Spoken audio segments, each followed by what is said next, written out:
प्रातःकालीन सत्संग में उपस्थित सत्संग प्रेमी माताओं एवं बहनों सभी के चरणों में कोटि से प्रणाम। बड़े ही सौभाग्य की बात है कि हम आप सब इस सत्संग ज्ञान यज्ञ में उपस्थित होकर संतों के ज्ञान और उनके उपदेश को सुन रहे हैं। सत्संग का आयोजन बच्चे का मुंडन और एकादशी का समर्पण, मतलब अब नहीं करना है। व्रत करने से मन भर गया। इसका मतलब क्या है? इसका मतलब है कि व्रत बेकार है, तभी न बस भर गया मन। तो ये भारत देश जो है ना, सुनिए आराम से, ये भारत देश पर्वों का देश है। किसका देश है? यह पर्वों का देश है। यहाँ पर्वे पर्व है खाली। और दुनिया में और भी देश है, वहाँ इस तरह की बात नहीं है।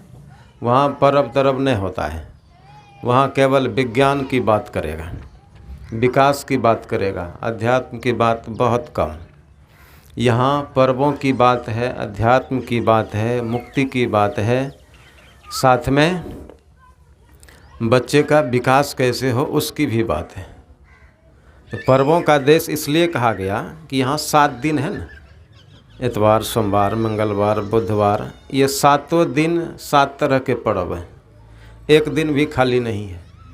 और जिसका जो मन कहता है कि हम सोमवारी करेंगे तो वही शुरू कर देता है। किसी का मन कहता है हम रविवारी करेंगे, रविवार शुरू कर देता है। जो मन आया वही शुरू, कोई किसी को रोकता नहीं है। क्योंकि यहाँ के लोगों की आस्था पर्वों में है, भक्ति में है, श्रद्धा में है, इसलिए ऐसी बात है। और ये देश उसी के लिए है जो इस देश के अनुसार काम करता है। एक विचारक ने कहा है, ये भारत केवल उसके लिए है जो ज्ञानी है, बाकी किसी के लिए नहीं। और सब देश सबके लिए है, लेकिन जो ज्ञानी है, जो तत्ववेत्ता है, केवल उसी का यह भारत है और किसी का नहीं। अब बात भी सही है। इस मनुष्य जन्म की सार्थकता किस में है? भक्ति करने में ही है ना, तत्व को जानने में ही है। तत्व को नहीं जाने, भक्ति को नहीं करे तो फिर जन्म लेना व्यर्थ न गया। इसलिए ज़रूरी है हम सबको इस तरफ ही आना। और मुंडन जो कराता है, संस्कार तो 16 होता है। 16 में ये मुंडन संस्कार भी एक है। अंतिम संस्कार क्या नाम है उसका? अंत्येष्टि, राम नाम सत्य। इसका मतलब है कि जो जन्म लिया है उसको जाना ही पड़ेगा, कोई उपाय नहीं है रहने का यहाँ। इसलिए तैयारी पूरी करो, तब ये उपाय है, नहीं तो बड़ा झंझट है। तो बच्चे का बाल उल छील दिए, पंडित जी या ठाकुर जी है उसको कुछ दक्षिणा दे दिए, तो मतलब क्या हुआ? बच्चे का अब नया संस्कार आ गया। जो गर्भावस्था वाला बाल था वो ख़त्म हुआ, अब नया बाल, नए सिरे से सब कुछ होगा। मतलब संस्कार किस लिए है? शुद्धि के लिए। शरीर की शुद्धि, मन की शुद्धि, आत्मा की शुद्धि, ये सब शुद्धि आवश्यक है। पहले तो शरीर की शुद्धि हो जाए, उसकी शुद्धि हो जाती है शरीर की, तो फिर उसका मन शुद्ध होता है। कहा गया है स्वस्थ शरीर में ही स्वस्थ मन का निवास होता है। यदि शरीर बिगड़ जाएगा ना तो फिर मन भी बिगड़ जाएगा। कितने ऐसे होते हैं शरीर को कुछ भी हो जाए, मन नहीं बिगड़ता है।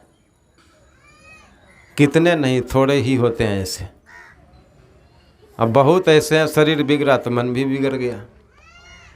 लेकिन बहुत कम होते हैं ऐसे जिसका शरीर बिगड़ा, मन पर कोई प्रभाव नहीं, मन बिल्कुल वैसा ही है। तो ऐसे व्यक्ति कौन होते हैं?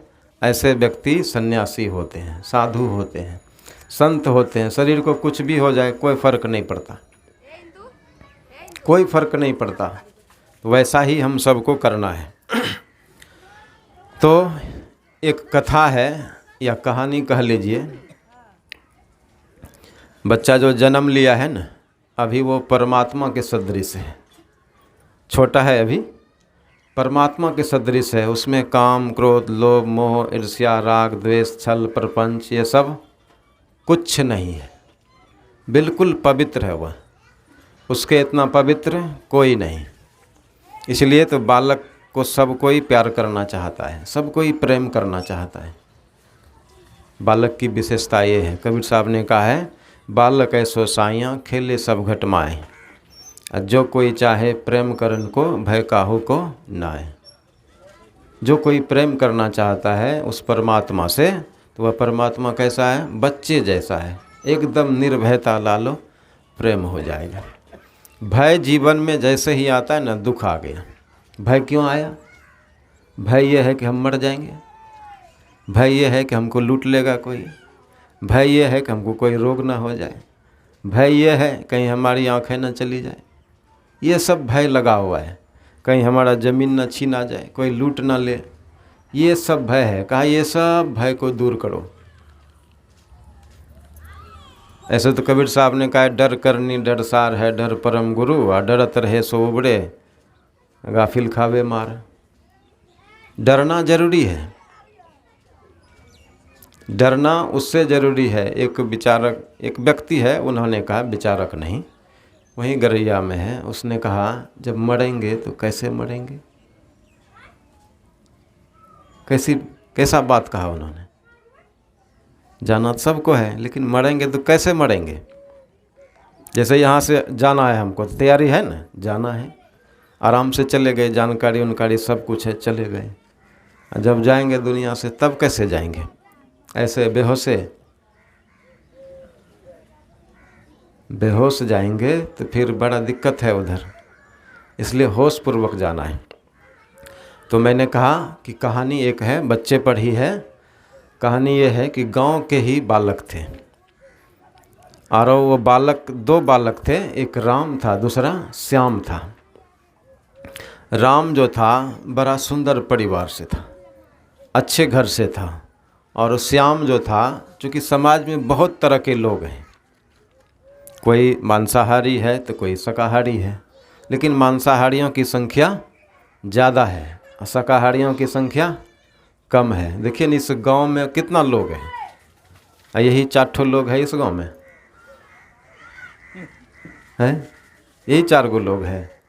लोग तो बहुत हैं, इस पूरे गांव में यही 4 लोग शाकाहारी हैं, बाकी सब वही संडे हो या मंडे रोज़ खाओ मुर्गी का अंडे। अब देखिए कैसा कैसा भोजन बन गया है, कैसा कैसा आहार लेता है, जैसा आहार लोगे वैसा व्यवहार होगा। तो वो जो बच्चा था राम और श्याम, राम शाकाहारी घर से सुंदर परिवार से था, और श्याम जो था मांसाहारी घर से था, साकट घर से था। कबीर साहब की साखी कह के सुनाया गया है, संगति की जय साधु की, हरे और की व्याध, ओची संगति कुर की, 8 पहर उपाध, खीर खार भोजन मिले, साकट संग न जाए। देखिए कितनी बड़ी बात कहते हैं कबीर साहब। तो वो राम और श्याम दोनों साथी था और पढ़ने जाता था रोज़। श्याम का पिताजी जो था कभी शराब पी लेता था, कभी सिगरेट पी लेता था, कभी गांजा खींच लेता था। और उस श्याम जो है बारंबार देखता था आखिर ये करता क्या है, पीता है तो क्या मज़ा आता है इनको क्या। बहुत बार प्रयास किया पिताजी से पूछने के लिए, पिताजी बताया नहीं। संजोग क्या होता है कि एक दिन वो बोतल जो रखता है ना, शराब का बोतल जहाँ रखता था उसको देख लिया और चुरा लिया। चूँकि पिताजी बार बार कहता था शराब पीते हैं ना तो बड़ा मस्ती आता है, लगता है हमारे जैसा दुनिया में कोई नहीं। शराब पीने के बाद शराबी आदमी तो यही कहता है कि मेरे जैसा कोई नहीं, हम ही राजा हैं। और टूटता है नशा तब तो उसके जैसा प्रजा कोई नहीं। इसलिए जब ये बात सुना था श्याम ने, तो श्याम ने भी सोचा जब पिताजी को इतना मज़ा आता है तो हमको कितना मज़ा, हम तो अभी शुरुए करेंगे, अभी तैयारी चल रही है। तो वो शराब का बोतल चुरा लिया और रख लिया। अब बाद में जब खोजने लगा पिताजी ने शराब कौन लिया, तो सबने फैला दिया बात कि शराब की चोरी हो गई, चुरा लिया, काम ख़त्म हो गया। अब दूसरे दिन राम से जाके वो श्याम मिला। श्याम ने राम से कहा कि राम आज जो विद्यालय जाएंगे ना, खूब मौज मस्ती करेंगे, इतना मौज मस्ती करेंगे वो उतना कभी नहीं किए।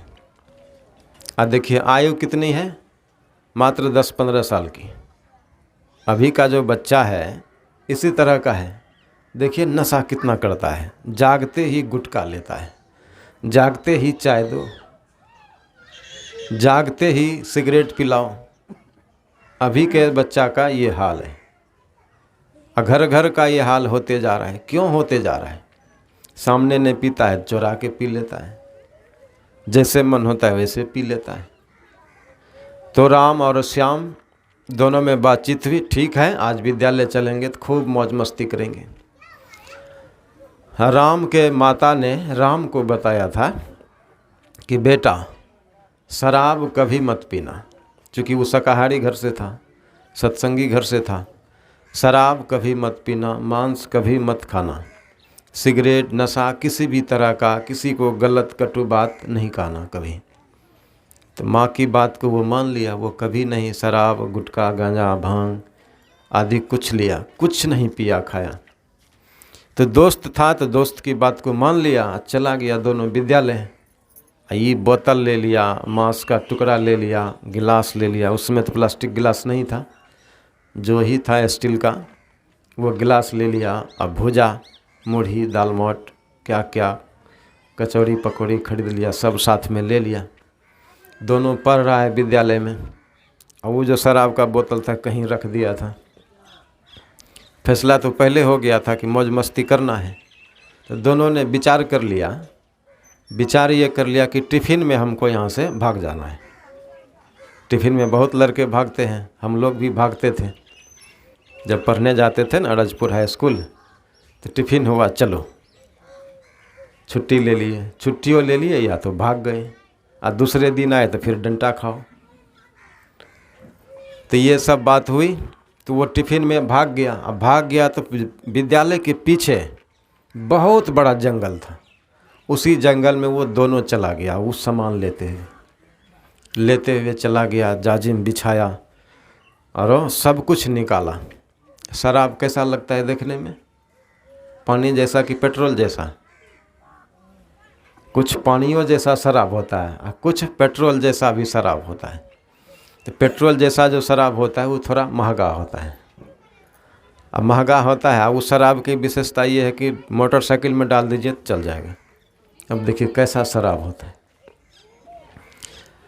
तो वो गिलास निकाला, शराब का बोतल निकाला, टुकड़ा निकाला, सब कुछ सामने रख दिया और उस राम को कहा श्याम ने, अब खाइए ये नाश्ता, ये मांस का टुकड़ा। तो नाश्ता तो खाना शुरू कर दिया, क्योंकि नाश्ता शाकाहारी चीज़ है, मुढ़ी दाल मोट कचरी ये सब। तो पूछा ये क्या है? कहा ये मांस है। ये गिलास में क्या है? कहा ये जल है। जल है तो जल से कौन सी मौज मस्ती आएगी? जल से कहीं मौज मस्ती आता है? प्यास बुझता है, काम खत्म है। कहा नहीं, यही जल में तो गुण है, हमारे पिताजी रोज़ पीते हैं, रोज़ कहते हैं कि मौज मस्ती, आज पूरा दिन भर मस्ती में रहे। तो इसलिए इसी जल को पिएंगे तब मौज मस्ती आएगा। तो कहा नहीं, पहले बताओ तब हम पिएंगे। कहा कि नहीं पियो तब बताएंगे। कहा नहीं, पहले बताओ तब पिएंगे। दोनों में झगड़ा शुरू हो गया। बताओ तो पिएंगे, नहीं पियो तब बताएंगे। तो हुआ ये, कहा कि जब तक तुम बताओगे नहीं तब तक हम पिएंगे नहीं। तब उस जगह बोलता है कि मेरी माँ ने बताया है, चाहे कोई भी परिस्थिति क्यों ना आ जाए, किसी भी तरह का, चाहे दोस्ती टूट जाए कि रह जाए, उससे फ़र्क नहीं पड़ता, अपने धर्म से समझौता नहीं करना। कुछ भी हो जाए, यदि अपने धर्म से समझौता कर लिया तो फिर तुझ में और उसमें कोई फ़र्क नहीं रहेगा। इसलिए धर्मों पर अडिग रहना, मजबूत रहना। तो कहा कि मेरी माँ ने कहा कि शराब नहीं पीना। कहीं शराब तो नहीं है ये? क्या कहा? मेरी माँ ने कहा है कि शराब नहीं पीना। तो वो शंका करता है कि ये शराब तो नहीं है। तब श्याम ने कहा आप ठीक शंका किए, ये शराब है। तो श्याम ने कहा यदि आप इसको पी लेते हैं तो दोस्ती सदा बरकरार रहेगी। कभी दोस्ती टूटेगी नहीं। तो राम ने कहा इसको पीने के बाद यदि दोस्ती रहती है तो वो दोस्ती को मैं लात मारता हूँ, कोई ज़रूरी नहीं है दोस्ती की, उस दोस्ती को साफ निगलेक्ट करता हूँ मैं। कहा तब नहीं पिएंगे? कहा नहीं, मेरी माँ ने जो कहा है वही मैं करूँगा। तो वो दोस्ती, कहा कि दोस्ती टूट जाए कोई फ़र्क नहीं। कहा ठीक है, आज नहीं पिए कोई बात नहीं, आज दिन से दोस्ती ख़त्म। उसी जगह से राम अलग हो गया, श्याम अलग हो गया, दोनों दो दिशा पकड़ लिया। राम जो है, राम बराबर विद्यालय जाता रहा और पढ़ने में बड़ा तेज था और पढ़ता भी रहा। श्याम जो है, श्याम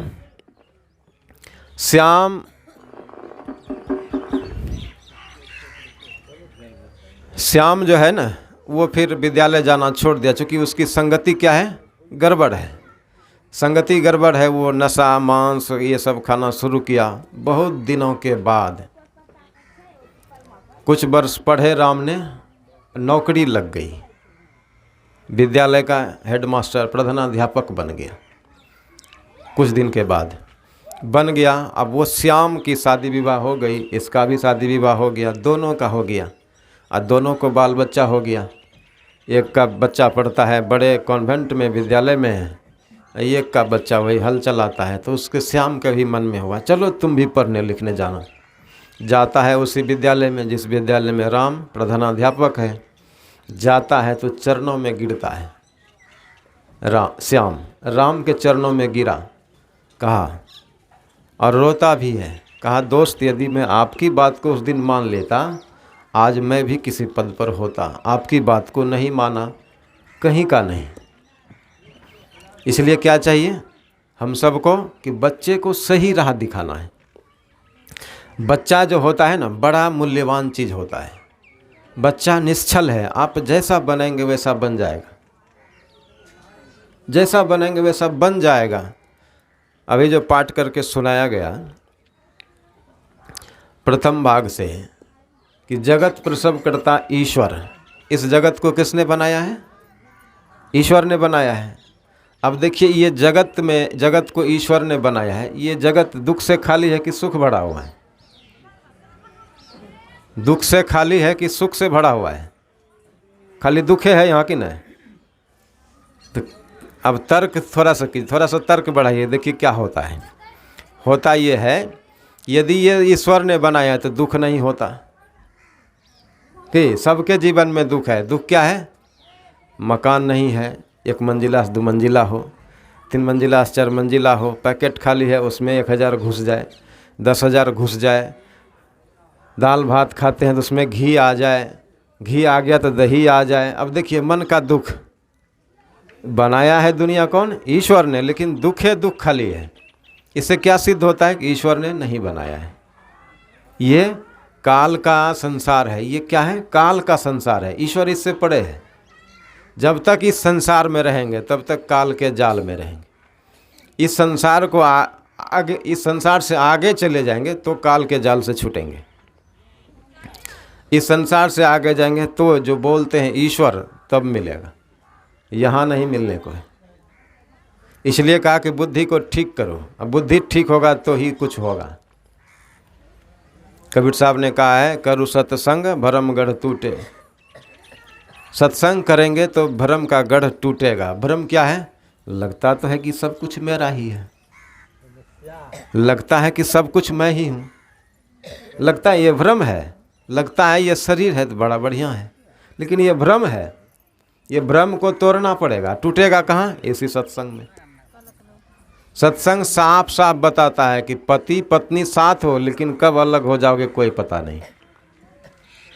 तुम्हारे बाल बच्चे हैं, कब छूट जाएंगे पता नहीं। सत्य बात है कि नहीं?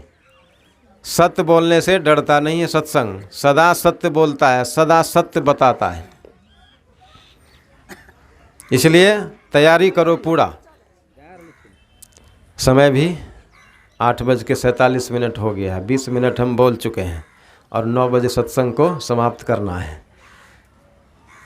तो शुभकामना है बच्चे को कि बच्चे का प्रारंभिक जीवन जो होता है ना, उस पर माँ बाप को ध्यान देना चाहिए। जब बड़ा हो गया ना 10-20 बरस के बाद, तब नहीं भी देंगे तो संभल जाएगा। 20 बरस से पहले तक पूरा ध्यान देना है। उसी समय बिगड़ता है, चूँकि कमज़ोर है अभी, वो कमज़ोर पर ही शत्रु वार करता है। जो कमज़ोर नहीं है उस पर वार करता है? नहीं करता है, उससे डरता है। तो बच्चा जो है ना, जन्म से लेकर के 20 वर्ष तक वो कमज़ोर है, उसकी बुद्धि कमज़ोर है, मन कमज़ोर है, शरीर कमज़ोर है, सब कुछ कमज़ोर है। तो उसको संरक्षण की ज़रूरत है। इस समय संरक्षण दे दिए तो फिर आप जो चाहेंगे बच्चे से आपको मिलेगा। तो हम सबको ध्यान देना है, समझना है कि गुरु महाराज के तरफ से, साथ में यहाँ पर जितने बैठे हैं सबों की ओर से उस बच्चे को शुभ आशीर्वाद है कि आप अच्छे रास्ते को पकड़ें, समाज में जो अच्छा चीज़ हो उसे ही देखें, गलत चीज़ों को नहीं देखें। बोलिए प्रेम से श्री सद्गुरु महाराज की जय।